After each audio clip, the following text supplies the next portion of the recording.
বলবে না।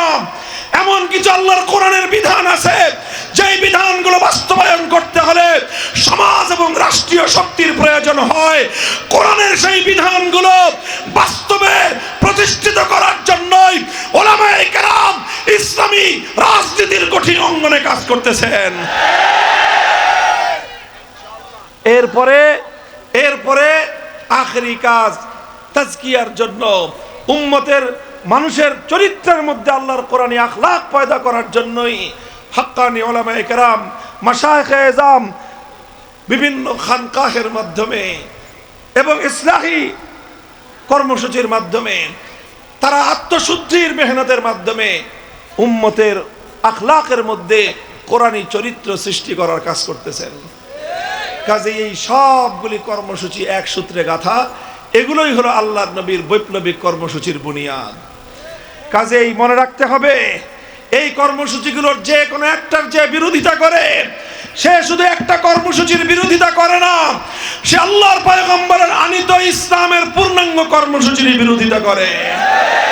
যারা আল্লাহর কোরআনের মক্তবগুলোকে যারা বন্ধ করে দিতে চায়, কোরআনী শিক্ষার আওয়াজকে যারা স্তব্ধ করে দিতে চায়, তারা যেমন ইসলামের দুশমন। যারা কোরআনের শিক্ষা, মাদ্রাসা শিক্ষাকে সংকুচিত করতে চায়, তারাও ইসলামের দুশমন। যারা ইসলামী রাজনীতির বিপক্ষে মাঠে ময়দানে হোক ষড়যন্ত্রমূলক ভাবে ইসলামী রাজনীতি, ধর্মভিত্তিক রাজনীতির বিরুদ্ধে কথা বলে, ওদের জিদ টেনে ছিঁড়ে ফেলা উম্মতের ঐক্যবদ্ধ জিম্মাদারি।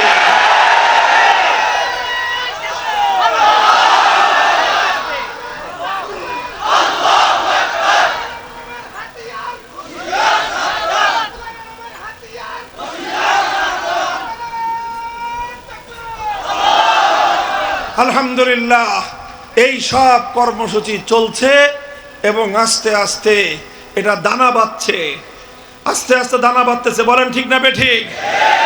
যারা মনে করো যে হুজুরদেরকে খুব দুর্বল দেখা যায়, ধাক্কা দিলেই পড়ে যাবে, তোমরা বোকার স্বর্গে বসবাস করতেছ।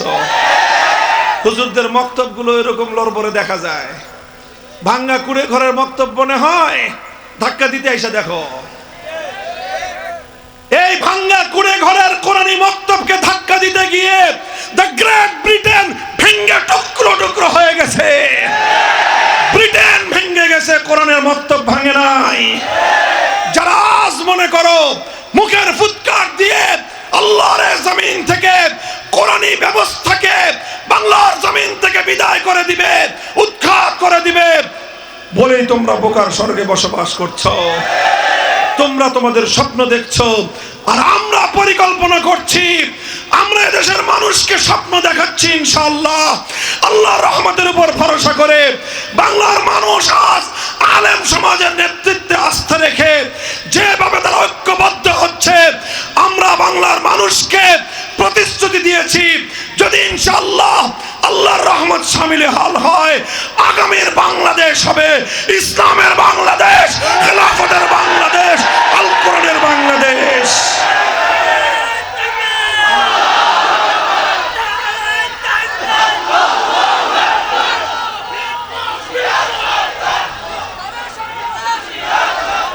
এই সাথে থাকবেন তো, না খালি স্লোগান দিয়ে বাড়ি দিয়ে ঘুমাবেন? হ্যাঁ, আছেন তো ইনশাল্লাহ? হ্যাঁ, শুধু মুখের কথা দিয়ে বিপ্লব আসে না। বাংলা ভাষায় একটা কথা বলে, মুখের কথা দিয়ে চিরা ভিজে না, চিরা ভিজাইতে হলে পানি লাগে। ঠিক তদ্রূপ বিপ্লব এমনি আসে না। বিপ্লবের জন্য প্রথমে ঘাম ঝরানো পরিশ্রম করতে হয়। পরিশ্রম শুধু হুজুররা করবে? হুজুররা তো আলহামদুলিল্লাহ আল্লাহর দ্বীনের জন্য উৎসর্গিত আছেই।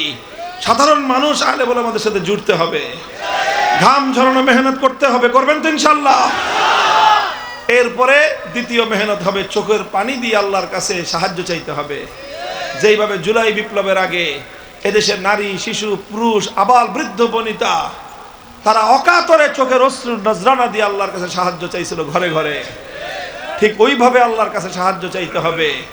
এরপরে ঘাম আর অশ্রু দিয়ে যখন এইভাবে একটা পরিবেশ তৈরি হবে, চূড়ান্ত পর্যায়ে শেষ ধাক্কা দেওয়ার জন্য একটা শহীদি ঈদগাহ লাগবে। কিসের ঈদগাহ? নামাজের ঈদগাহ তো আছেই, শহীদ ঈদগাহ লাগবে, শহীদ ঈদগাহ।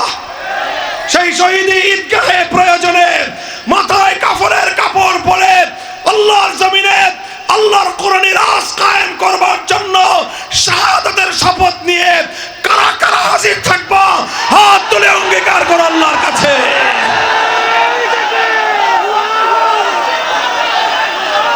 ইনশাআল্লাহ। এই এগুলো শুধু কথার কথা, এই শুধু কথার কথা না শপথ? বলো শপথ, বলো অঙ্গীকার, ইসলামী সম অঙ্গীকার। কার সাথে অঙ্গীকার? কার সাথে? বলো কার সাথে? আল্লাহ পাক রব্বুল আলামিন এই অঙ্গীকার পূরণের তৌফিক দান করেন। ওয়া আখিরু দাওয়ানা আলহামদুলিল্লাহি রাব্বিল আলামিন।